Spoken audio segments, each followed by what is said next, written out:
بسم اللہ الرحمن الرحیم۔ خلافت سے وابستہ ہونے میں بڑی برکات ہیں۔ خطبہ جمعہ سیدنا حضرت خلیفۃ المسیح ثانی رضی اللہ تعالیٰ عنہ، فرمودہ 13 اگست سن 1915۔ جو لوگ خلیفہ کے متعلق معمور غیر معمور کی بحث شروع کر دیتے ہیں، اپنے گھر ہی میں غور کریں کہ کیا ایک شخص کے بغیر گھر کا انتظام قائم رہ سکتا ہے؟ سن 1915 کے اس خطبہ جمعہ میں حضور رضی اللہ تعالیٰ عنہ نے خلافت کی اہمیت اور ضرورت پر روشنی ڈالی ہے۔ آپ رضی اللہ تعالیٰ عنہ نے خلافت کی اغراض کو بیان فرماتے ہوئے فرمایا کہ ہر قسم کی ترقی کے لیے خلافت بہت ضروری ہے۔ قارئین کے استفادے کے لیے یہ خطبہ شائع کیا جا رہا ہے۔ ادارہ حضور نے تشہد، تعوذ اور سورہ فاتحہ کے بعد مندرجہ ذیل آیات کی تلاوت فرمائی۔ قل اعوذ برب الفلق من شر ما خلق ومن شر غاسق اذا وقب ومن شر النفاثات فی العقد ومن شر حاسد اذا حسد۔ سورہ فلق آیات 2 تا 6۔ پھر فرمایا، آج اللہ تعالیٰ کے فضل و کرم سے ہمیں 2 عیدیں نصیب ہوئی ہیں، ایک عید الفطر اور دوسری جمعے کی عید۔ دونوں نمازوں کے ساتھ خطبے بھی ہیں۔ عید کے بعد خطبہ ہے اور جمعے سے پہلے۔ حضرت صلی اللہ علیہ وسلم کا یہی طرز عمل تھا۔ میری عادت ہے کہ میں تقریر کرنے آتا ہوں تو کوئی مضمون سوچ کر نہیں آتا، بلکہ اس وقت جو خدا تعالیٰ دل میں ڈال دیتا ہے وہی سنا دیتا ہوں۔ ابھی ایک شخص نے مجھ سے کہا کہ کچھ غیر مبائین عید و جمعہ کے لیے آئے ہوئے ہیں، اس لیے ان کے متعلق کچھ کہہ دوں۔ ہم تو صرف بڑے آدمیوں ہی کو نہیں، بلکہ ایک ضعیف، غریب اور ناکارہ انسان کو بھی، جو نہایت ہی بدترین مخلوق سمجھا جاتا ہو، سمجھانے کے لیے تیار ہیں۔ بلکہ وہ غریب ایک منکر بادشاہ سے بہتر ہے، کیونکہ وہ خدا کی باتوں پر زیادہ غور و فکر کرتا ہے۔ بہرحال میں اللہ کے لیے سناتا ہوں، اگر غیر مبائین فائدہ نہ اٹھائیں تو ممکن ہے کوئی اور ہی فائدہ اٹھائے اور ہدایت پائے۔ حقیقت میں ہدایت دینا تو خدا ہی کا کام ہوتا ہے۔ حضرت صلی اللہ علیہ وسلم کے متعلق بھی خدا تعالیٰ فرماتا ہے، لستا علیہم بمسیطر، سورہ غاشیہ آیت 23، کہ تو ان پر داروغہ نہیں، تیرا کام تو سنا دینا ہے، منوانا نہ منوانا خدا کا کام ہے۔ اس طرح خلافت کے متعلق مجھے تعجب آتا ہے کہ خلافت کے لیے کس بات کا جھگڑا ہے؟ کیا یہ کوئی سیاست کا نزاع ہے؟ کوئی ایسی چیز میری تو سمجھ میں نہیں آتی۔ جھگڑے یا تو عقائد پر ہوتے ہیں یا شریعت پر، کہ خدا کا فلاں حکم یوں ہے اور یوں کرنا چاہیے۔ پھر جھگڑے ملکوں پر ہوتے ہیں، مال و دولت پر ہوتے ہیں، مکانات اور مختلف اشیاء پر جھگڑے ہوتے ہیں۔ دیکھو، جیسے فرانس، جرمن، بیلجیم، آسٹریا، یہ سب ملکوں کے لیے لڑتے جھگڑتے ہیں۔ لیکن خلافت کسی ملک کا نام نہیں، خلافت کوئی مال کی تھیلی نہیں، خلافت کوئی کھانے پینے کی چیز نہیں۔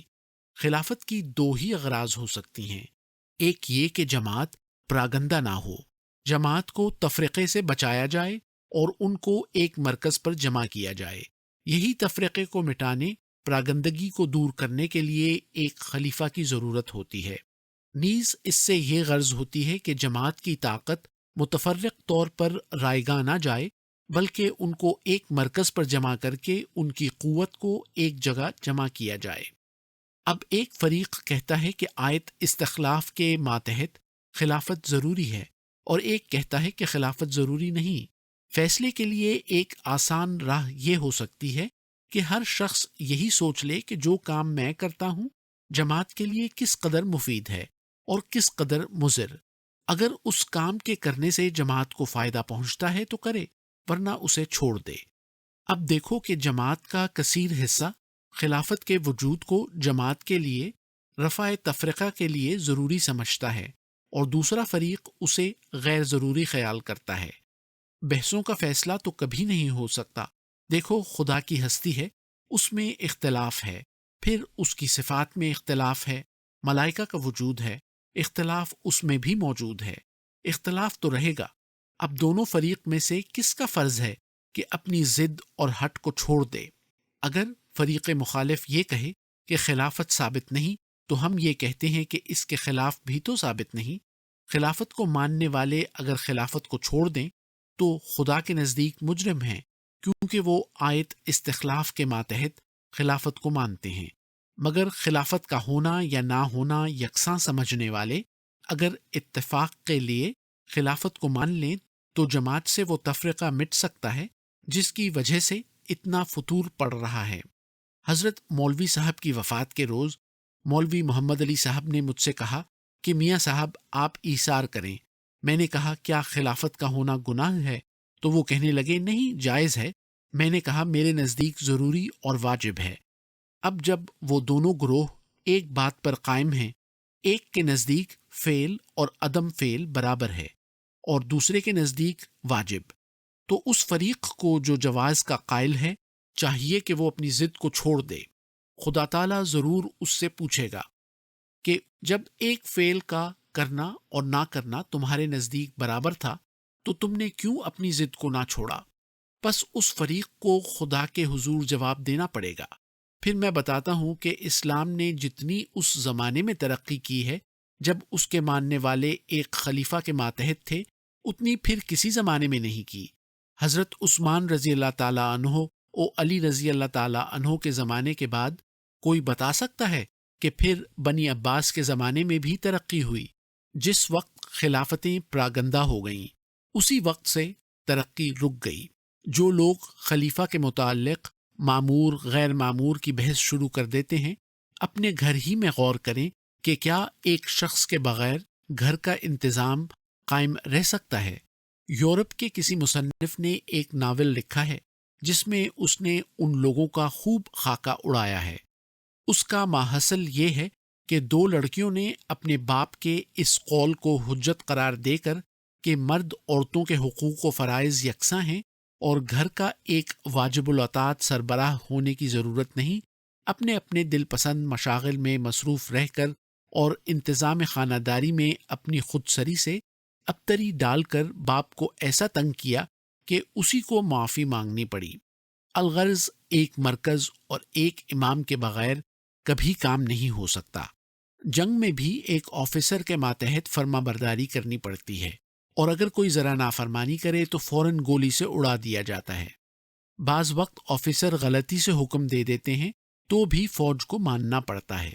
اسلامی شریعت نے مسلمانوں کو بتایا کہ اگر امام بھول جائے اور بجائے 2 رکعت کے 4 پڑھ لے تو تم بھی اس کے ساتھ 4 ہی رکعت ادا کرو۔ اگر وہ 4 کی بجائے 5 پڑھ لے تو تم بھی اس کی اتباع کرو، حالانکہ وہ کوئی نیا حکم نہیں لاتا۔ پھر امام کا اتنا ادب ملحوظ رکھا کہ اس کو غلطی پر ٹوکنے کی بجائے سبحان اللہ کا کلمہ سکھایا، جس کے معنی یہ ہیں کہ سہو و خطا سے پاک تو اللہ تعالیٰ کی ہی ذات ہو سکتی ہے۔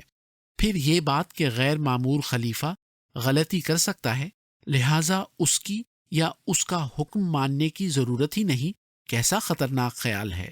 در حقیقت غلطی کرنے سے پاک کوئی انسان نہیں ہو سکتا۔ دیکھو نبی کریم صلی اللہ علیہ وسلم بھی کہتے ہیں کہ تم میں سے 2 آدمی میرے پاس ایک فیصلہ لاتے ہیں، لیکن ایک انسان زبان کی چلاکی سے اپنے حق میں فیصلہ کر لیتا ہے، حالانکہ وہ حقدار نہیں ہوتا۔ پس اس طرح پرایا حق لینے والا آگ کا ٹکڑا لیتا ہے۔ بخاری کتاب الاحکام باب معزت الامام الخزوم۔ جب نبی کریم صلی اللہ علیہ وسلم فرماتے ہیں کہ میں غلطی کر سکتا ہوں، تو دوسرا کون ہے جو یہ کہے کہ میں غلطی سے پاک ہوں؟ اگر ایک شخص علیحدہ نماز پڑھے اور یہ کہے کہ میں امام کے پیچھے اس لیے نماز نہیں پڑھتا کہ وہ غلطی کرتا ہے، تو ہم یہ کہتے ہیں کہ اگر وہ اکیلا نماز پڑھے تو کیا وہ غلطی نہیں کر سکتا؟ جس طرح امام بتقاضائے بشریت غلطی کر سکتا ہے، اسی طرح پر وہ شخص بھی جو اکیلا نماز پڑھتا ہے غلطی سے نہیں بچ سکتا۔ پس جماعت جماعت ہے، اس کے ساتھ مل کر نماز پڑھنے والا اور اکیلا پڑھنے والا دونوں کبھی برابر نہیں ہو سکتے۔ جو خلیفہ کی مخالفت کرتے ہیں ان کو واضح رہے کہ حضرت عثمان رضی اللہ تعالیٰ عنہ کے وقت میں جب لوگ مخالفت کے لیے اٹھے تو آپ نے فرمایا تم خوب یاد رکھو، تم یہ فتنہ مت پھیلاؤ، اس فتنے سے تم میں کبھی صلح نہیں ہوگی۔ تم میں کبھی اتفاق نہیں ہوگا، چنانچہ آج تک مسلمانوں میں صلح نہیں ہوئی۔ عبداللہ بن سلام کا یہ قول سن کر کہ آخری وقت میں فتنہ ہوگا، ابن عباس نے کہا کہ تم جماعت کو اختیار کرنا۔ لوگوں نے کہا کہ اگرچہ قاتل ہی ہو، انہوں نے کہا ہاں اگرچہ قاتل ہی ہو، ایسے ہی 3 بار کہا۔ لوگ موازنہ کر کے دیکھ لیں کہ کس طرف زیادہ فوائد ہیں۔ تم کہتے ہو بیعت ضروری نہیں، لیکن ہم کہتے ہیں اتفاق تو ضروری ہے۔ پس کیوں اس طریق کو اختیار کرتے ہو جو اتفاق سے دور کرنے والا ہے؟ میں کل ہی ذکر کر رہا تھا، لو کان الایمان معلق بالثریہ لنہلہ رجال من ابناء فارس، المعجم الکبیر للحافظ ابی قاسم سلیمان بن احمد طبرانی، جلد 18 صفحہ 353، مکتبہ ابن تیمیہ، قاہرہ، سن 1397 ہجری۔ اس میں رجال کا لفظ آیا ہے۔